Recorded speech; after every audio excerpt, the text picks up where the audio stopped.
Je vous remercie pour votre importante question. Je pense, comme vous l'avez indiqué, le Sénégal est en train d'entamer une phase cruciale relativement à la mise en œuvre des politiques publiques. Comme vous savez, depuis le mois d'octobre dernier, le chef de l'État, son Excellence M. Bassirou Diomaye Diakhar Faye, a présenté à la nation sénégalaise l'agenda national de transformation, Vision Sénégal 2050, lequel agenda devrait être la référence de toutes les interventions de politique publique, notamment dans le secteur de la santé. Et suite à la présentation de ce nouveau référentiel, il a été demandé aux différents départements ministériels d'élaborer les lettres de politique sectorielle et d'aligner l'ensemble de leurs stratégies à l'agenda national de transformation, d'où l'exercice que nous sommes en train de faire. C'est vrai que le Sénégal a élaboré depuis maintenant 2019 le plan national de développement sanitaire et social. Donc lequel plan, c'est 2019-2028, c'est un plan décennal. Il est important à mi-parcours de procéder à la revue de ce plan-là. Maintenant, en termes de réalisation, les réalisations, naturellement, elles sont nombreuses. Peut-être citer un certain nombre de réalisations, notamment sur le développement des ressources humaines. Aujourd'hui, nous avons une amélioration des ratios de ressources humaines au niveau du pays, tant au plan des spécialistes, au plan des médecins généralistes et aussi au plan des paramédicaux, en l'occurrence les sages-femmes et les infirmiers. Par contre, nous notons une concentration de ces ressources humaines. C'est vrai qu'il y a des efforts qui ont été faits, mais si on voit l'analyse, ces ressources humaines-là sont concentrées dans quatre régions, notamment dans Dakar, dans Thiès, dans Diourbel et dans Ziguinchor. Il est important de pouvoir, dans les années à venir, veiller à une répartition plus équitable de ces ressources humaines-là. En plus des ressources humaines, le Sénégal a eu à faire beaucoup d'efforts dans le développement des infrastructures et des équipements, tant au niveau de la base qu'au niveau des infrastructures de référence. On peut prendre l'exemple, s'agissant des infrastructures de référence, de la construction ces dernières années de plusieurs nouveaux hôpitaux. Il y a au minimum 5 nouveaux hôpitaux qui ont été construits au niveau du pays pendant la première phase de la mise en œuvre du PNDSS, et ce qui est très important. Et aussi, en plus des hôpitaux, il y a aussi des services de santé de base, en l'occurrence des centres de santé et des postes de santé qui ont été construits. Si on prend par exemple l'exemple des maladies chroniques non transmissibles, je peux prendre l'exemple de la dialyse, la maladie rénale chronique.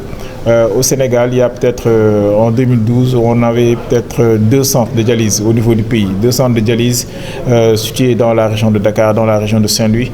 Aujourd'hui, on peut se satisfaire de l'existence dans toutes les régions du pays d'un centre de dialyse. Ça veut dire que, en tout cas en termes d'offres, il y a une amélioration à ce niveau. Et aussi, cette même amélioration s'est observée au niveau des équipements. Donc, quand on prend l'exemple nous avons tous suivi, il y a un moment, en 2017-2018, la difficulté que au Sénégal, on avait par rapport à la radiothérapie. On avait une ancienne cobaltothérapie, donc qui était en panne et qui a eu suscité quelques difficultés dans le cadre de la prise en charge. Et suite à cet épisode, le Sénégal dispose maintenant d'au moins 3 accélérateurs linéaires dans le pays. Et il y a même un accélérateur linéaire qui est aujourd'hui à l'intérieur du pays, donc en l'occurrence dans la région du Diourbel. Et en termes d'offres de services aussi, nous avons décentralisé la chimiothérapie pour les cancers. Donc ça, ce sont des exemples que je donne. Non, si on prend le volet médicaments, l'accès aux médicaments, le Sénégal a fait beaucoup d'efforts par rapport à la disponibilité des médicaments, avec un taux de disponibilité qui avoisine les 90%. Maintenant, en termes de défis, on a un gros défi à relever, ce qu'on appelle la relance de l'industrie pharmaceutique locale. Donc, il faut noter que même si on a 90% de disponibilité au niveau du pays, il faut relever 80% des médicaments qui sont consommés au niveau du Sénégal proviennent de l'extérieur. D'où l'importance de faire, c'est une des orientations des plus hautes autorités, d'aller vers la souveraineté pharmaceutique. Et à ce titre, pendant cette première phase de la mise en œuvre du PNDSS, nous avons connu des réformes au plan de la gestion des médicaments, notamment avec la création de l'agence de réglementation pharmaceutique qui aujourd'hui a atteint le niveau de maturité 3 et c'est certifié par l'Organisation mondiale de la santé. Et cette certification de niveau 3 de l'Agence nationale de réglementation pharmaceutique nous permettra d'accélérer le processus vers la souveraineté pharmaceutique. Autre élément aussi, toujours dans le domaine des médicaments, c'est sur la mutation de la pharmacie nationale d'approvisionnement qui est passée CNPNA, qui est devenu un établissement public à caractère industriel et commercial. C'est très important. Et je vais peut-être, la liste n'est pas exhaustive, hein, je peux continuer à donner beaucoup d'exemples. Maintenant, je vais m'arrêter peut-être sur un exemple au plan de l'organisation du système de santé. C'est dans cette phase de la mise en œuvre du PNDSS qu'il a été créé au niveau du pays, ce qu'on appelle, pour renforcer la déconcentration, pour que l'offre de soins puisse être beaucoup plus à proximité des populations, avec la mise en place et la création des directions régionales de la santé et des directions régionales de l'action sociale.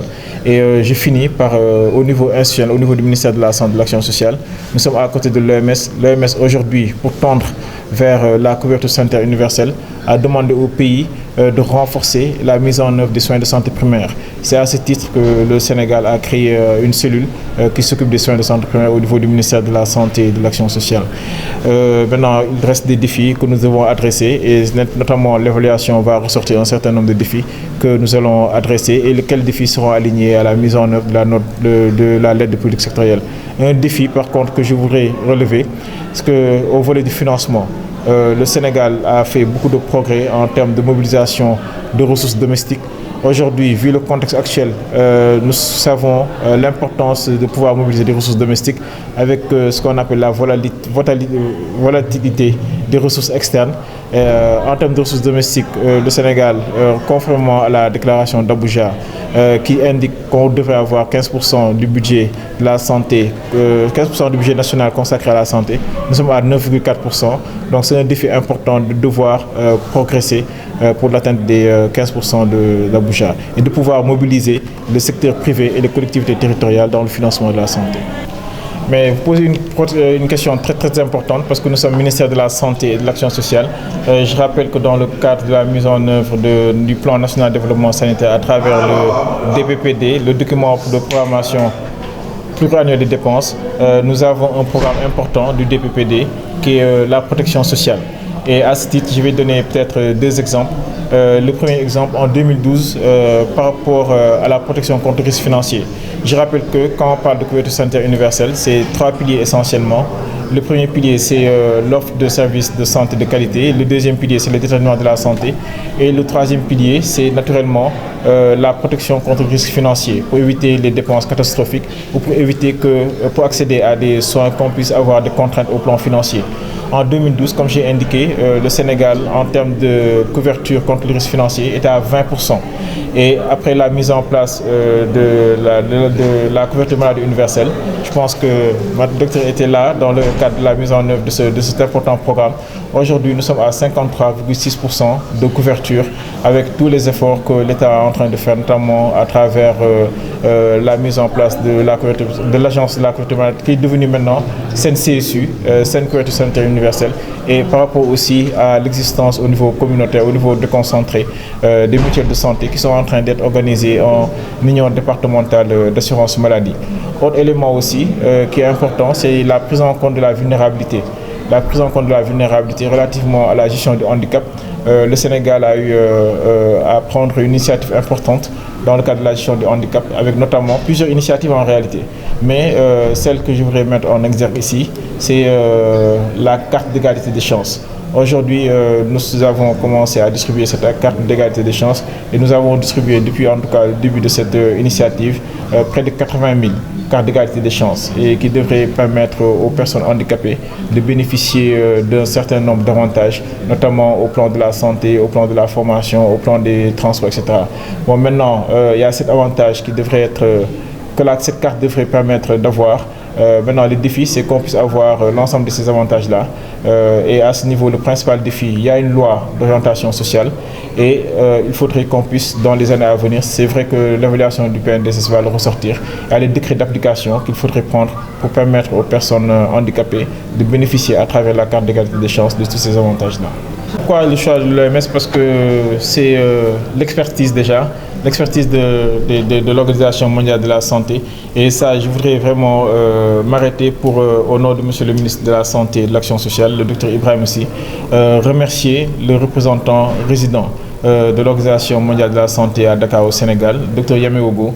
La première fois qu'on a parlé en tout cas du processus de revue à mi-parcours, c'est avec spontanéité qu'il a marqué son accord pour qu'on puisse travailler avec l'Organisation mondiale de la santé. Il nous a mis avec le très diligent Dr Konaté, qui vraiment, de façon aussi très diligente, a conduit ce processus.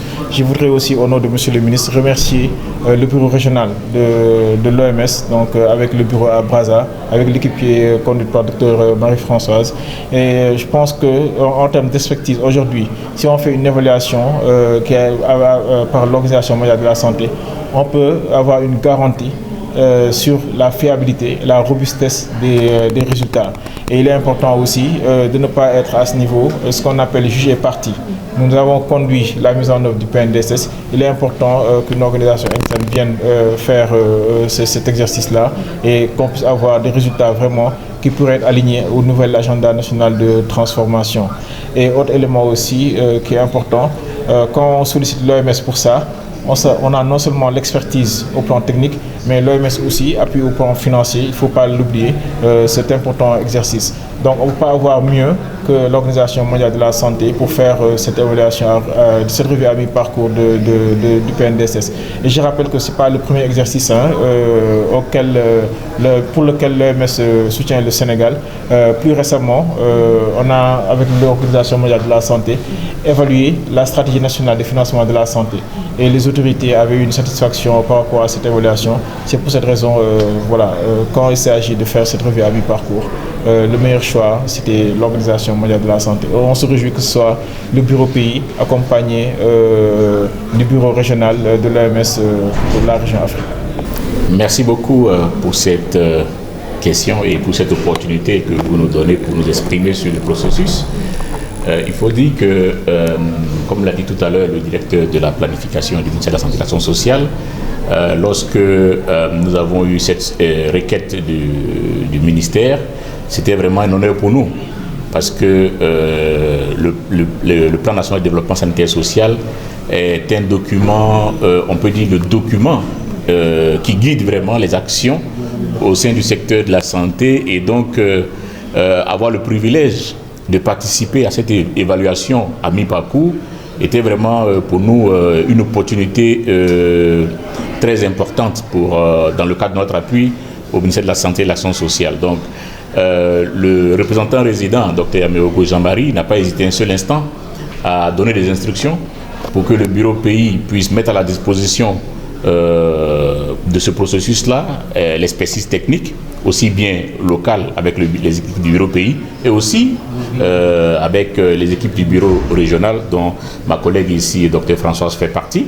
Et donc, toute cette expertise technique a été mobilisée, avec aussi les appuis financiers nécessaires, ont permis d'appuyer convenablement ce processus.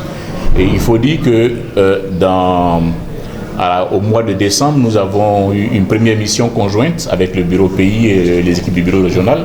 Nous avons travaillé sous la direction de Dr Babacar, le directeur de la planification du ministère de la Santé et de l'Action sociale, sur la feuille de route, parce qu'il était important que nous fixions les étapes clés de ce processus. Donc nous avons identifié ensemble la feuille de route de manière conjointe et aussi bien les outils à utiliser. Il faut dire que dans ce processus-là, nous avions une opportunité d'appliquer un outil qui est tout à fait nouveau pour les évaluations des documents de stratégie et de politique dans différents pays. Et le Sénégal est le premier pays de la zone francophone à pouvoir utiliser cet outil. Il a fallu d'abord faire une traduction urgente pour qu'on puisse avoir cette version à utiliser pour le Sénégal. Et cela a été fait, cela nous a beaucoup aidé. Donc cette première mission du mois de décembre nous a permis vraiment de jeter les bases de cette évaluation en termes d'outils, en termes de feuilles de route. Et nous avons continué à travailler à distance, à compléter les différents éléments de l'analyse avec les indicateurs dans l'outil. Nous avions eu, après avoir finalisé ces collectes de données, à faire des analyses que nous avons, disons, préparées. Et donc, cet atelier est vraiment l'aboutissement de tout le processus qui a commencé depuis le mois d'octobre jusqu'à maintenant, pour amener tous les acteurs autour de la table pour discuter et justement pour se mettre d'accord sur les défis les leçons apprises, les opportunités et aussi se projeter dans la seconde phase du PNDSS qui s'aligne sur la lettre de politique sectorielle de développement. Et c'est vrai, l'atelier d'aujourd'hui est une étape critique, importante, mais ce n'est pas la fin. Nous allons continuer à appuyer le ministère de la Santé et de l'Action sociale jusqu'à la finalisation complète de ce rapport de l'évaluation à mi-parcours, mais aussi de la révision du PNDSS pour qu'on ait un nouveau document de stratégie nationale pour la santé, le PNDSS, qui s'aligne sur la lettre de politique sectorielle de développement. Et tout ce processus-là, comme nous disons, nous restons mobilisés aux côtés du ministère de la Santé et de l'Action sociale avec nos équipes du bureau pays, nos équipes du bureau régional et aussi avec tout l'appui financier que cela nécessitera jusqu'à ce que ces deux documents dont je viens de citer, que sont le rapport final de l'évaluation mi-parcours et la nouvelle version du PNDSS révisé alignée sur la lettre de politique sectorielle de développement. Oui, merci beaucoup. Et comme l'a dit déjà monsieur le directeur, il y a eu beaucoup d'avancées. Et cette évaluation nous a permis d'identifier aussi des aspects qu'on doit toujours renforcer pour pouvoir vraiment améliorer la santé des populations, la santé et le bien-être des populations ici au Sénégal. L'un des éléments essentiels, c'est vraiment la qualité des soins.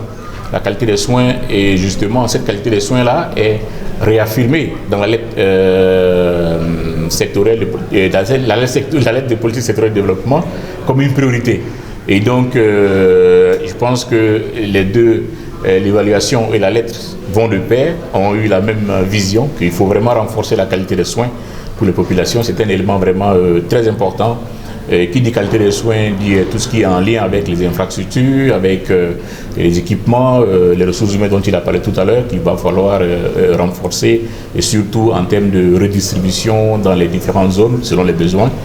Et voilà. Et aussi, l'un des aspects aussi qui est toujours relevé dans la lettre, c'est vraiment les aspects de prévention sur lesquels il faut mettre l'accent. La promotion des comportements favorables à la santé et la prévention des maladies sont des aspects aussi qu'il faut continuer. Ça existait déjà, mais qu'il faut continuer à renforcer, sur lesquels il faut mettre l'accent sur ces deuxièmes phases. Je vous remercie. Merci beaucoup.